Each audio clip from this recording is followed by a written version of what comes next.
अर्चना कौशिक लिखती हैं, नमन प्रभु। जैसे हमारे संबंध हमारा आईना होते हैं, क्या दुख और तकलीफ़ के प्रकार जैसे शारीरिक मानसिक संबंधों में पीड़ा का भी कोई पैटर्न होता है जिससे साधक को अंतर्दृष्टि मिले? अर्चना जी, हमारे संबंध ही हमारा आईना नहीं होते हैं, हमारा पूरा जीवन ही हमारा आईना होता है। सुख दुख और तकलीफ़ें कैसी भी हों, सभी के जीवन में आती हैं। वो हमारे लिए आईना इस तरह बनती हैं कि हम उनको कैसे लेते हैं।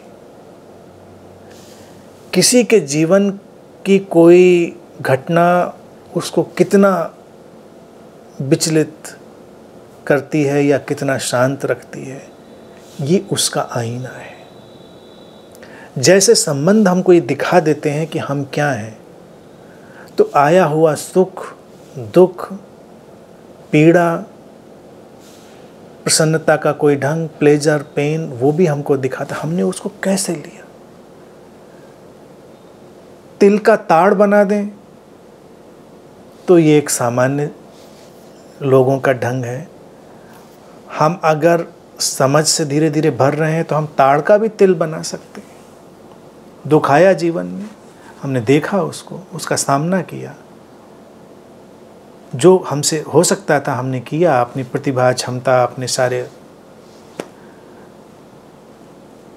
जो भी हमारे भीतर है उसके साथ।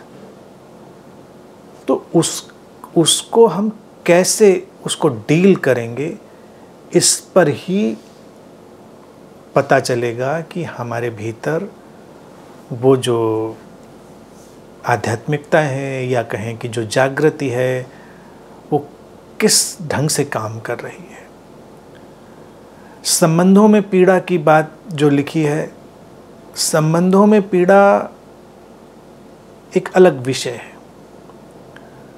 संबंधों में हम कितनी पीड़ा ले लेते हैं, ये एक महत्वपूर्ण बात है। कुछ संबंध किसी के जीवन में जटिल हो सकते हैं,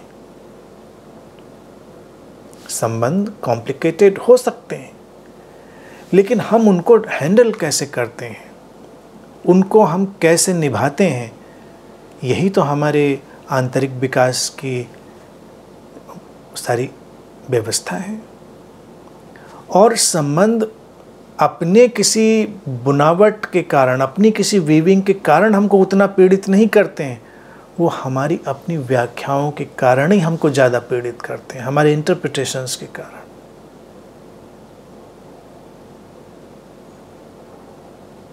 तो उस बात पर भी सावधान रहना है।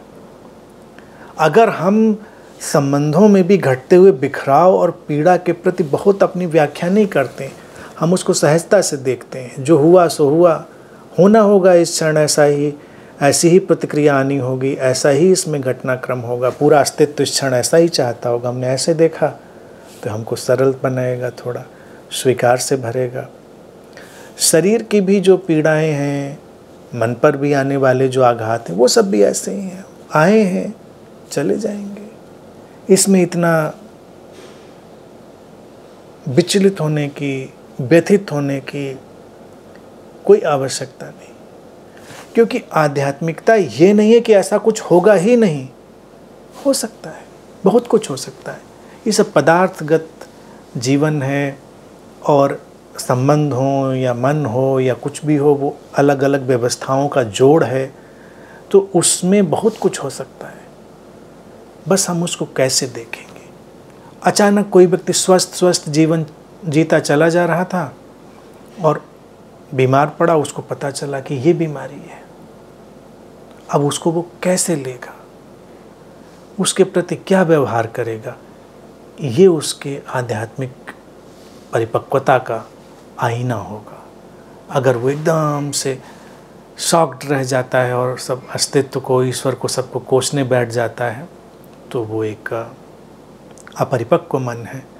और एक परिपक्व मन, एक परिपक्व साधक स्वीकार करता है चीज़ों को, जानता है कुछ होगा, ये ऐसा ही ढंग होगा, ऐसे ही चलना होगा इस चीज़ को, उसमें उलझता नहीं उन चीज़ों पे।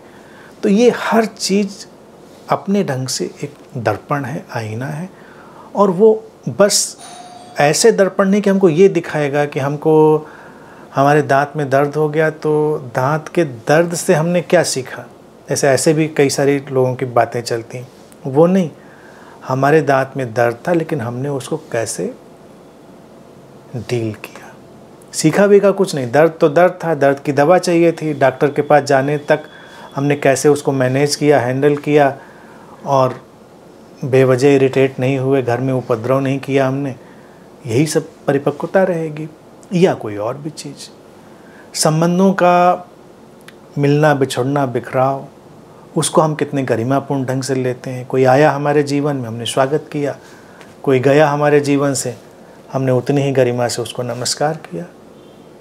रुका तो रुका, गया तो जाने दिया पूरे सम्मान से। कोई कटुता वैमनस्य अपने भीतर नहीं रखा। तो यही सब आईने बनेंगे, ये सब तो है ही है चीज़ों को।